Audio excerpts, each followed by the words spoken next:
आरक्षणाचा मुद्दा हा संपूर्ण महाराष्ट्रामध्ये आता पेटलेला आहे. आरक्षणाच्या मुद्द्यावरून मराठा विरुद्ध ओबीसी असा संघर्ष पेटण्याची चिन्हे निर्माण झालेली आहे. त्यातच ओबीसींच्या आरक्षण मुद्द्यावरून वंचितचे नेते प्रकाश आंबेडकर यांनी संपूर्ण महाराष्ट्र पिंजून काढलेला आहे.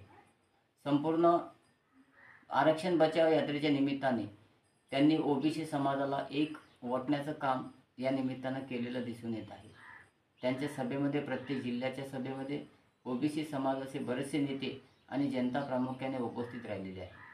मराठ्यांना मतदान करू नका असे ओबीसी समाजाला आवाहन करत त्यांनी एक नवा राजकीय पायंडा या महाराष्ट्रामध्ये निर्माण करून घेतलेला दिसतोय.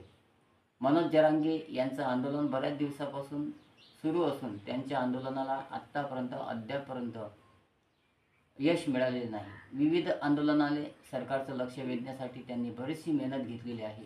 तरी पण मराठा आरक्षणाचा मुद्दा हा सध्या महाराष्ट्रात प्रलंबित असाच आहे. राज्य शासन या संदर्भात कुठलाही निर्णय घेण्याच्या भूमिकेमध्ये नाही. आरक्षणाच्या मुद्द्यावरून आता महाराष्ट्रामध्ये खडाजंगी पाहायला मिळणार आहे. महाराष्ट्रामध्ये 3 लोकांचं मिश्र सरकार आहे. भारतीय जनता पक्ष, शिवसेना, शिंदे गट आणि राष्ट्रवादी काँग्रेसचे अजित पवार गट अशा प्रकारचा महाराष्ट्रामध्ये गेल्या काही दिवसापासून सरकार सत्तेत आहे. त्यामुळं हा कदाचित प्रलंबित मुद्दा राहिलेला आहे. आरक्षणाचा मुद्दा हा देवेंद्र फडणवीस, अजित पवार आणि शिंदे यांच्या भूमिकेमुळे हा प्रलंबित राहिलेला की काय असं बोललं जात आहे. त्यातच आता येणाऱ्या काही दिवसातच महाराष्ट्रात विधानसभेच्या निवडणुका होणार आहेत. त्या अनुषंगाने संपूर्ण राजकीय पक्ष आपापल्या कामाला तयारीला लागलेले आहेत. महाविकास आघाडी विरुद्ध महायुती असा थेट सामना येणाऱ्या विधानसभेमध्ये रंगणार आहे.